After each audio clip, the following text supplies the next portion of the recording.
Hello दोस्तों, स्वागत है आप सभी का आपके अपने चैनल आकाश गुरु मैथ्स पर। आज के इस वीडियो में हम लोग कंपटीशन के एग्जाम में पूछे जाने वाले टॉप 3 क्वेश्चन को हल करने वाले हैं। दोस्तों, इस प्रकार के 3 प्रकार के क्वेश्चन हर कंपटीशन के एग्जाम में जरूर ही पूछे जाते हैं। तो चलिए दोस्तों, वीडियो स्टार्ट करते हैं। तो देखिए दोस्तों, यदि आपको ये वीडियो पसंद है तो वीडियो को लाइक कर दीजिएगा और अपने दोस्तों के साथ वीडियो को ज़्यादा से ज़्यादा शेयर कीजिएगा। तो देखिए दोस्तों, पहला क्वेश्चन दिया है 15,000 रुपए की राशि पर 2 वर्ष के चक्रवृद्धि ब्याज और साधारण ब्याज के बीच 96 रुपए का अंतर है। हमको यहाँ पर मूलधन और दर नहीं दी है, हमको अंतर दिया है। मूलधन दिया है 45,000, समय दिया है और उसका अंतर दिया है। तो हमको वार्षिक ब्याज की दर बतानी होगी। दोस्तों, यदि हम इसमें चक्रवृद्धि ब्याज वाला फार्मूला लगाएंगे और साधारण ब्याज वाला फार्मूला लगाएंगे तो बहुत ही लंबा क्वेश्चन हो जाएगा। इसको हल करने के लिए एक फार्मूला होता है, एक ट्रिक होती है। वो दोस्तों फार्मूला क्या है, हमको ये डिफरेंस दिया है तो फार्मूला होता है डी बराबर पी आर स्क्वायर बटे 100 की घात 2, पी आर स्क्वायर अपॉन 100 की स्क्वायर। तो ये इसका फार्मूला होता है। डी मतलब अंतर, डिफरेंस, पी मतलब मूलधन, आर मतलब रेट। अब हमको डिफरेंस दिया है 96, तो हम यहाँ पर लिखेंगे 96। मूलधन दिया है 15,000, तो हम यहाँ पर 15,000 लिखेंगे। आर हमको नहीं दिया है क्योंकि हमको दार बतानी है, आर स्क्वायर लिखेंगे। बटे में 100 की घात 2 मतलब 100 को 2 बार गुणा करेंगे तो 1000 10,000 आ जाएगा नीचे। अब इसके हम जीरो काट देंगे, नीचे के 3 जीरो ऊपर के 3 जीरो कट जाएंगे। अब इसको 5 से काट देंगे, 5 दूनी 10, 5 3 15। तो यहाँ पर बचा है 3R स्क्वायर बटे के 2, ये बचा है। अब इसकी नीचे है हर में, हर की गुणा अंश से कर देंगे। 3R स्क्वायर बराबर 96 गुणे 2। अब ये जो गुणा में है ये बटे में आ जाएंगे, तो यहाँ पर बचेगा आर स्क्वायर। गुणा में है बटे में आएंगे, बटे में थे गुणा में थे बटे में आएंगे। 96 गुणे 2 बटे के 3, इसको काट देंगे 3 करना 3, 3 3 3 दूनी 6। तो आर स्क्वायर बराबर आ गया 32 दूनी 64। अभी दोस्तों ये आर स्क्वायर है, आर हमको निकालना है तो इधर से स्क्वायर हटेगा, इधर अंडर रूट लगेगा, अंडर रूट में 64। तो इसका आंसर आ जाएगा 64 का वर्गमूल होता है 8%। दोस्तों इसकी दर जो है वो 8% है। ये दोस्तों इसका आंसर है। तो यहाँ पर ये फार्मूला आपको लिख लेना है। इसी फार्मूले से इस प्रकार के क्वेश्चन हल होंगे। तो 8% ऑप्शन नंबर सी इसका करेक्ट हो जाएगा। अगला क्वेश्चन दिया है एक आयत की लंबाई और चौड़ाई का अनुपात 3:4 है। देख दोस्तों, यहाँ पर पहले लंबाई लिखा, बाद में चौड़ाई लिखा। तो पहले जो है अनुपात वो लंबाई का है, बाद में चौड़ाई का है। तो पहले हम इसका आयत बना लेंगे। लंबाई कम है, चौड़ाई ज्यादा है, तो ये 3 होगा, ये भी लंबाई ये भी 3 होगा, ये 4 तो ये भी 4। तो टोटल यदि आयत का परिमाप 140 सेंटीमीटर है, यहाँ पर परिमाप दिया है तो हम परिमाप वाला फार्मूला लगाएंगे। फिर आयत की लंबाई आपको बताना है, तो हम क्या करेंगे। तो देखिए दोस्तों, 4:4, 3 3 6 रेशियो। तो सबको हम जोड़ेंगे, परिमाप क्या होता है, सबका जोड़। तो हम सबको जोड़ देंगे, 3 + 4 + 3 + 4। टोटल रेशियो कितने दिए हैं, इतने, बराबर कितना है 140 सेंटीमीटर, ये परिमाप दिया है। टोटल रेशियो कितने हैं, 4 4 8, 8 से 14, 14 रेशियो में 140 सेंटीमीटर। तो एक रेशियो में कितने होंगे, जब हमको एक का निकालना होता है तो हम भाग करते हैं। तो 140 बटे के 14, तो 10 सेंटीमीटर आ गया। एक रेशियो में 10 सेंटीमीटर होंगे। और हमसे पूछा गया है लंबाई, लंबाई का अनुपात है 3, तो इसकी लंबाई कितनी हो जाएगी, 3 रेशियो हो जाएगी। तो हम 10 को 3 से गुणा कर देंगे तो 30 सेंटीमीटर, ये इसका आंसर हो जाएगा। ऑप्शन नंबर ए इसका करेक्ट हो जाएगा। यहाँ पर दोस्तों यदि हमको x मान कर लगाते तब भी लग जाता, लेकिन वहाँ पर x मानने से समीकरणें बन जाती और बहुत देर लगती, बहुत ज़्यादा टाइम लगता। तो हम इसको इस प्रकार से हल करेंगे। अगला क्वेश्चन दिया है किसी भिन्न के अंश तथा हर में से प्रत्येक में 2 जोड़ने पर 3/5 प्राप्त होता है। मूल भिन्न क्या है। अब यहाँ पर भिन्न वाला क्वेश्चन दिया है, यहाँ पर एक्स वाई मानेंगे। जैसे हम लगाएंगे, माना एक्स, अंश एक्स है और हर वाई है। यदि हम इस प्रकार से लगाएंगे तो समीकरणें बन जाएंगी, ये आपको नहीं करना है दोस्तों। तो इसको हम गो थ्रू ऑप्शन के द्वारा हल करेंगे। मतलब ऑप्शन में हम ये वाला रख के देखेंगे। क्या कहा है क्वेश्चन ने, भिन्न के अंश तथा हर में से प्रत्येक में 2 जोड़ने पर 3/5 प्राप्त होता है। सब में हम ऊपर भी 2 जोड़ेंगे, नीचे भी 2 जोड़ेंगे, तब जिसमें 3/5 आ जाएगा वही हमारा आंसर हो जाएगा। तो देखिए दोस्तों, यदि हम इसमें 2 जोड़ेंगे और इसमें 2 जोड़ेंगे तो 2 1 3 और 2 2 4, 3 बटे 5 नहीं आया, तो ये ऑप्शन गलत हो जाएगा। इसमें जोड़ेंगे 2, इसमें जोड़ेंगे 2, 5 और 2 2 4, ये भी गलत है, ये भी नहीं आया। इसमें जोड़ेंगे 2, इसमें जोड़ेंगे 2, तो 2 1 1 3, 3 2 5, 3 बटे 5 आ गया। दोस्तों ऑप्शन नंबर 20 का राइट आंसर हो जाएगा। इसमें भी देख लेते हैं जोड़ के, 4 9, इसमें भी नहीं आया, तो ये आंसर इसका गलत हो जाएगा। तो ऑप्शन नंबर 20 का राइट आंसर है। दोस्तों ऐसे क्वेश्चन को हम गो थ्रू ऑप्शन के द्वारा हल करते हैं। जहाँ तक कोशिश कीजिएगा कि इसको गो थ्रू ऑप्शन के द्वारा ही हल करें, एक्स वाई हमको ना मानना पड़े। दोस्तों ये थे टॉप 3 क्वेश्चन जो हर कंपटीशन के एग्जाम में 1 या 2 जरूर ही देखने को मिलते हैं। चाहे आप जो भी कंपटीशन का एग्जाम देने जाएंगे वहाँ ये क्वेश्चन इस टाइप के जरूर देखने को मिलेंगे।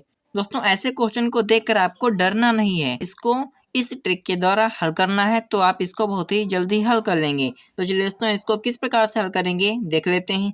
तो देखिए दोस्तों, हमको पहला क्वेश्चन दिया है 2 की घात 22 गुणे 3 की घात 33, ये दोस्तों हमको दिया है और हमको इसका आंसर बताना है। तो हम क्या करेंगे, इसको हम क्या लिख सकते हैं। देखिए दोस्तों, यहाँ पर आधार 2 दिया है, इसका आधार 3 दिया है, सेम नहीं है। यदि सेम होते तो घातें जुड़ जाती, लेकिन यहाँ पर सेम नहीं है, घातें भी सेम नहीं है।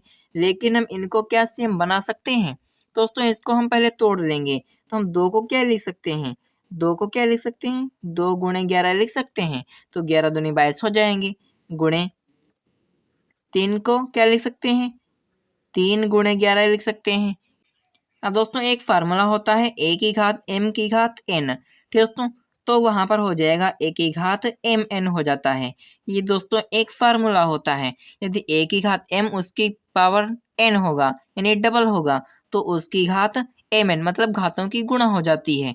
तो हम इसी को यहाँ पर लगाएंगे, यहाँ पर गुणा दिया है तो उसको हम अलग भी कर सकते हैं। तो 2 की घात 2 और बाहर हम 11 कर देंगे, ऐसा इसमें भी करेंगे। 3 की घात 3 और बाहर हम 11 कर देंगे, ए की घात m की घात n। ठीक दोस्तों, अब देखिए दोस्तों, 2 की घात 2 की घात 11, 3 की घात 3 फिर उसकी घात 11, अब घातें बराबर हो गई। अब अंदर वाले को हल कर लेंगे, 2 की घात 2 होता है, 2 दूनी 4 की घात 11 गुणे 3 3 होते हैं 27, 27 की घात 11। अब देखिए दोस्तों यहाँ पर ये हो गया। अब यहाँ पर आधार बराबर नहीं है लेकिन घातें बराबर हो गई हैं। अब दूसरा फार्मूला होता है ए की घात m गुणे b की घात m। जब घातें बराबर होंगी आधार बराबर नहीं होंगे तो आधारों की गुणा हो जाएगी। ये दोस्तों फार्मूला होता है। जब घातें बराबर होती हैं तो आधारों की गुणा हो जाती है, ये दूसरा फार्मूला है। तो हम आधारों की गुणा कर देंगे, 4 गुणे 27 की घात 11, 27 को होते हैं हमारे 108, 108 की घात 11। ये दोस्तों इसका आंसर हो जाएगा।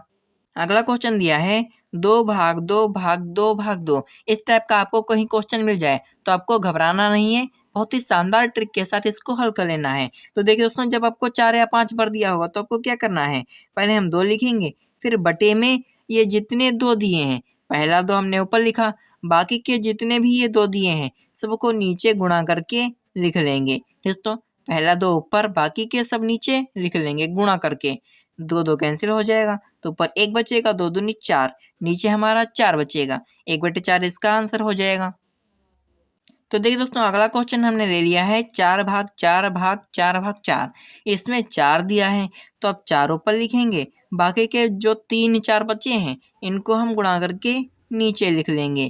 तो दोस्तों अब 4 4 से कैंसिल हो जाएगा तो ऊपर बचेगा 1, नीचे बचेगा 4 चक्कू 16, 1/16 इसका आंसर हो जाएगा। दोस्तों इस प्रकार से हम इसको हल करते हैं। इस टाइप के क्वेश्चन आपको किसी भी कॉम्पिटेटिव एग्जाम में मिल जाए तो आपको इनको बहुत आसान तरीके से आप इसको हल कर सकते हैं। दोस्तों ऐसे क्वेश्चन को हल करने के लिए एक फार्मूला होता है, एक ट्रिक होती है। तो चलिए दोस्तों जान लेते हैं वो ट्रिक क्या है।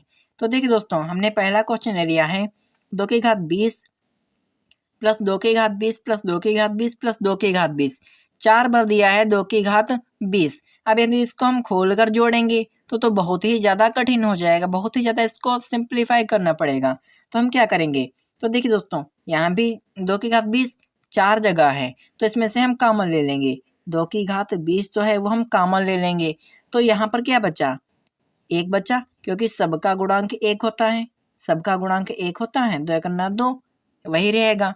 तो यहाँ पर एक बचा, प्लस इसमें से 2 की घात 20 कॉमन ले लेंगे तो एक बचा, यहाँ भी एक बचा और यहाँ भी एक बचेगा। ठीक है दोस्तों, तो यहाँ पर हो गया 2 की घात 20 गुणे, यहाँ पर इंटू का निशान होता है, 1 2 3 4, 4 हो गया। अब हम 4 को क्या लिख सकते हैं, 2 की घात 20 ये वाला गुणे 4 को हम 2 की घात 2 लिख सकते हैं, क्योंकि इसका आधार 2 है तभी हमने इसका आधार 2 बना लिया। अब हमको पता है कि गुणा में घातें जुड़ती हैं, यदि आधार बराबर होंगे तो घातें जुड़ जाएंगी। तो 2 की घात 20 प्लस 2 हो जाएगा 2 की घात 22 हो जाएगा। ये दोस्तों इसका आंसर है। अगला क्वेश्चन दिया है a की घात 0 प्लस 2 की घात 0 गुणे 3 की घात 0 प्लस 4 की घात 0। अब दोस्तों यहाँ पर घात 0 है, 0 का मतलब होता है कुछ नहीं, लेकिन वही 0 यदि किसी के ऊपर लग जाए घात के रूप में, यानी घात के रूप में यदि वो 0 होगा तो उसका आंसर 1 होता है। किसी की घात 0 हो तो उसका आंसर 1 हो जाएगा। उसी प्रकार से यहाँ पर a की घात 0 है तो इसका आंसर 1 है। प्लस है तो हम प्लस लगाएंगे 2 की घात 0 तो इसका भी आंसर 1 होगा। गुणा है तो गुणक निशान लगाएंगे, 3 की घात 0 तो इसका भी आंसर 1 होगा, प्लस 4 की घात 0 इसका भी आंसर 1 होगा। तो 1 प्लस 1 1 करना 1 प्लस 1 ये वाला 1 2 3 3 इसका आंसर हो जाएगा। दोस्तों यदि आपको ऐसा क्वेश्चन मिल जाए तो आपको इस प्रकार से हल करना है, जिसकी घात 0 होगी उसका आंसर 1 होगा। अगला क्वेश्चन हल कर लेते हैं।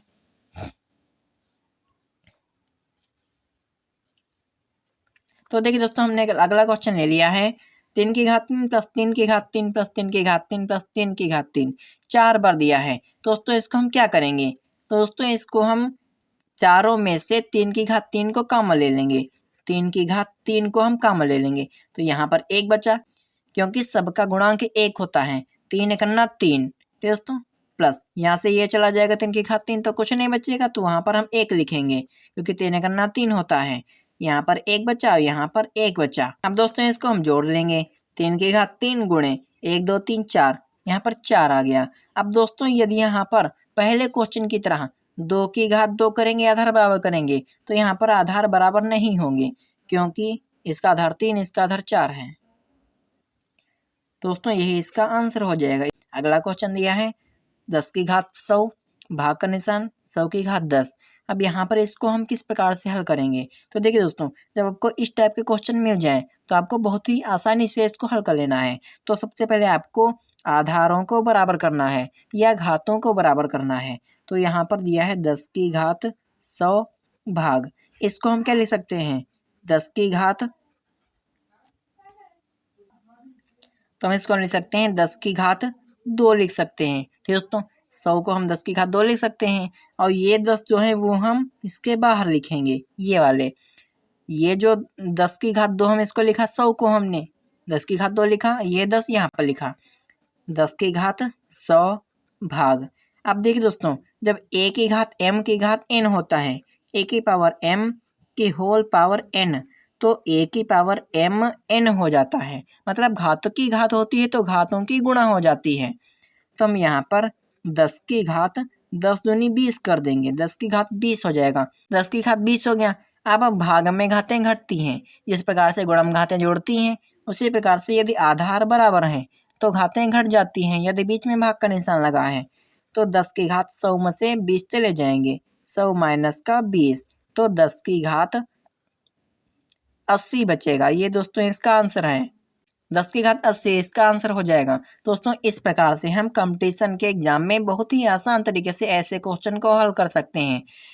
दोस्तों जितनी ज़्यादा घातें दी होंगी, मतलब जितनी ज़्यादा पावर दी होगी उसको आपको खोलना नहीं है, उसको आपको धीरे धीरे तोड़ना है।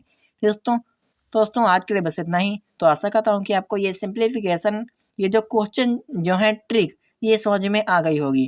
दोस्तों यदि आपको ये क्वेश्चन समझ में आ गए हो तो वीडियो को लाइक कर दीजिए, और यदि आप लोग चैनल पर नए हैं तो कृपया चैनल को सब्सक्राइब कर दीजिए और बेल आइकन को दबा दीजिए, ताकि आगे अपलोड होने वाली वीडियो की नोटिफिकेशन आपको सबसे पहले मिल जाए।